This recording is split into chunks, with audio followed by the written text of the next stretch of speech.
the sweater worn by Marilyn Monroe when she married Joe DiMaggio, a tuba, a dead dog, and a drag queen. How would you like to tie all these elements together? Well, that's just what Michael Chabon does in The Wonder Boys. Let's meet this young literary star in this week's author profile.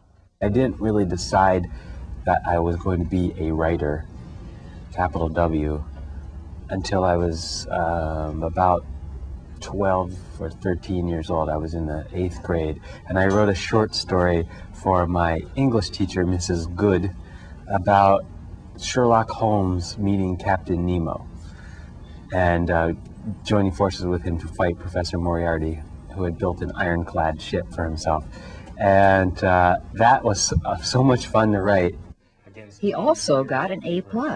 He was a small man with delicate cheekbones and an amazing, radiant, processed pompadour, a cresting black tidal wave of hair atop his head.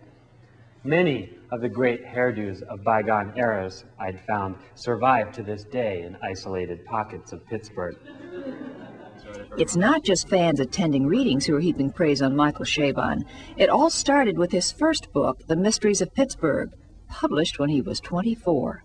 I was anxious to write a novel and to see if I could write a novel, but that was the scope of my ambition, was just to see if I could do it and then hopefully have it accepted as my thesis. So when I got an agent and then found a publisher and then it did well and so on, that all of that was completely beyond my wildest dreams.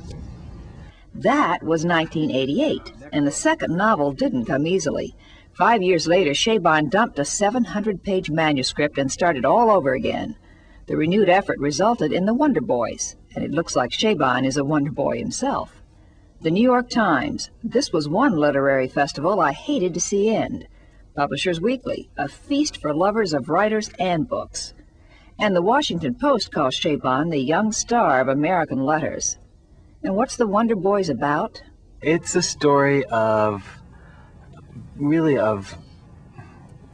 one man, Grady Tripp, who is a writer and a writing teacher who lives in Pittsburgh, and who has basically reduced his life, his personal life and his professional life, to rubble through his irresponsibility and his strange notion that somehow this is necessary in order to continue to find material to write about.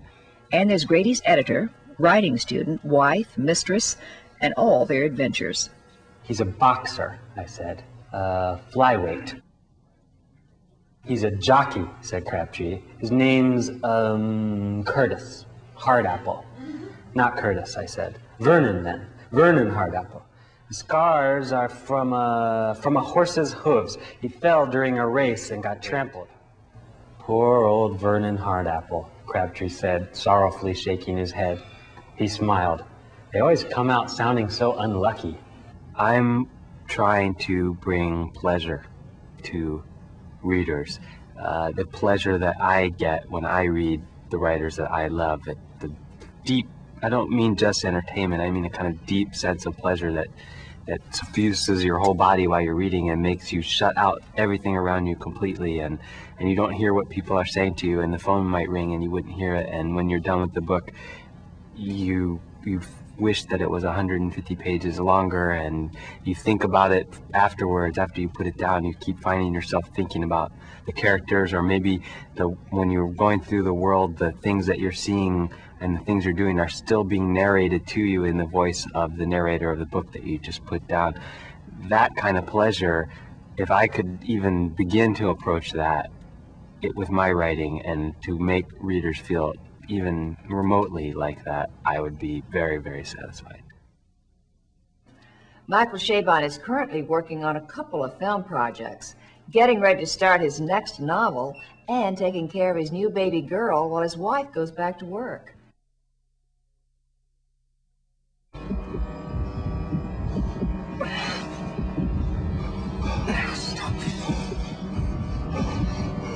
Stop! Like Blood for the Vampire, fans of novelist Anne Rice are now able to get their fix. The film version of the first in the Vampire Chronicles, Interview with the Vampire, is now on home video. God kills indiscriminately, and so shall we. Tom Cruise stars as Rice's long-suffering vampire, Lestat, a controversial casting choice from the get-go. Rice figuratively foamed at the mouth following the decision to cast Cruise, but after seeing the finished film, the author changed her mind and enthusiastically embraced the movie. Co-starring with Cruise is hunk of the moment Brad Pitt, who plays Louis, the kinder, gentler bloodsucker.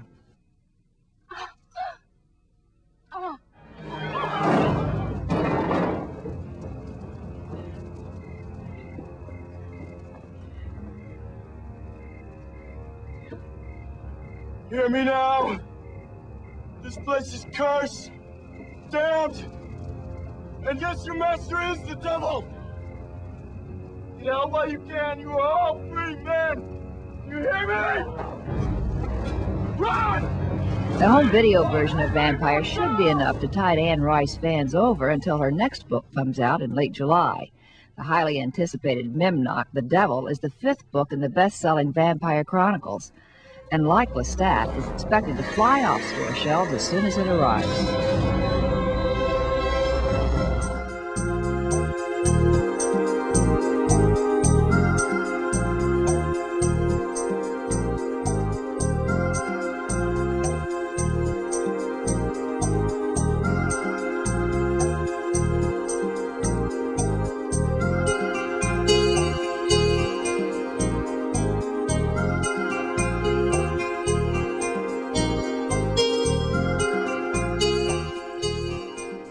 How many Pulitzer Prize winners have written books containing chapters on scratching, the noogie gene, and why a guy who can remember the winner of the 1960s World Series forgets the names of all his children?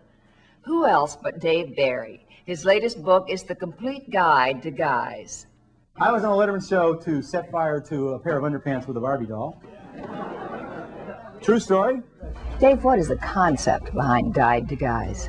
During the kind of the height of the men's movement, when there were all these men running around, getting in touch with their inner men, their deep-rooted feelings, and it just didn't seem at all like anybody I knew in the guy department. So I decided to write about it. Guys, who are kind of the real life version of men being like what you see in movies, guys being like what you end up knowing.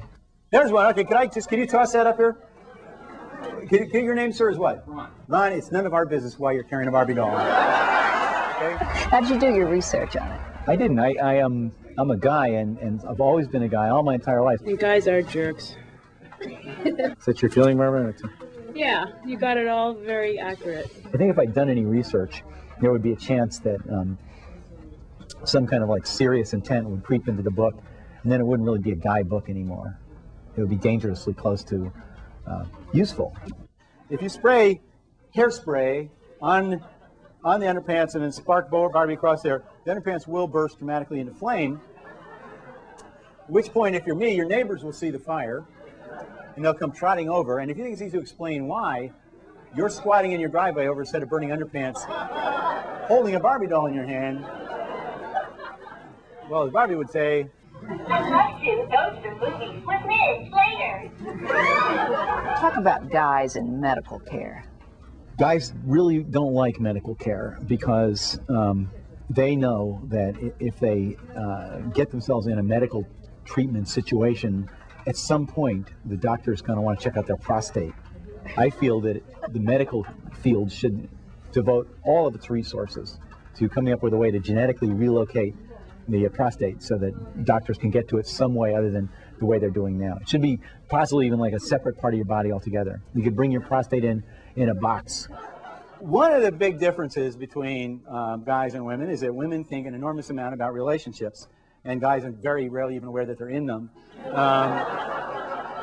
This chapter concerns a guy named Roger and a woman named Eileen, and they're in a car.